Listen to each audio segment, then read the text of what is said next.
आणि news top 9 मध्ये आता पाहूया राजकीय घडामोडी।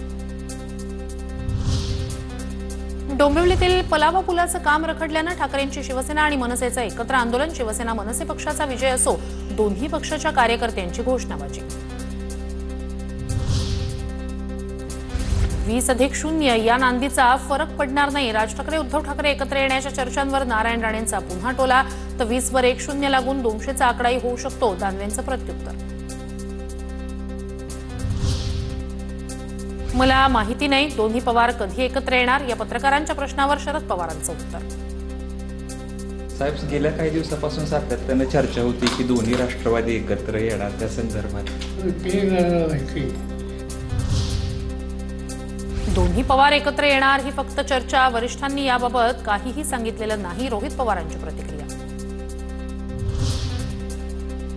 कृषी खातं म्हणजे ओसाडगावची पाटीलकी, अजित पवारांनी मला हे मंत्रिपद दिलंय, कृषी मंत्री माणिकराव कोकाटे यांचं वक्तव्य। आणि जाणीवपूर्वक त्यांनी मला या ठिकाणी कृषीचं खातं दिलंय। आपल्याला कल्पना आहे ही तशी ओसाडगावचीच पाटीलकी आहे, पण कसं असलं तरी सुद्धा त्यामध्ये सुद्धा चांगलं काम करता येऊ शकतं।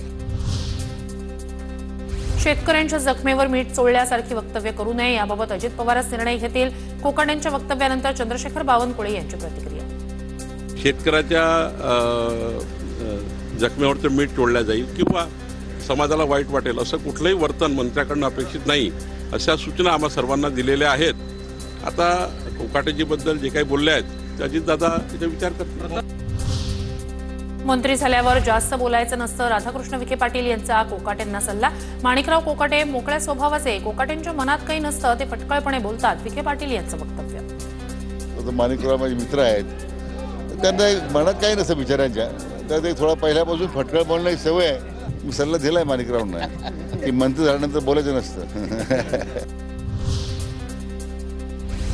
मुंबई भाजप अध्यक्षपदासाठी प्रवीण दरेकर, अमित साटम, सुनील राणे यांच्या नावांची चर्चा, मात्र अद्याप निर्णय नाही। 15 दिवसात यावर चर्चा होऊन अंतिम निर्णय होण्याची शक्यता।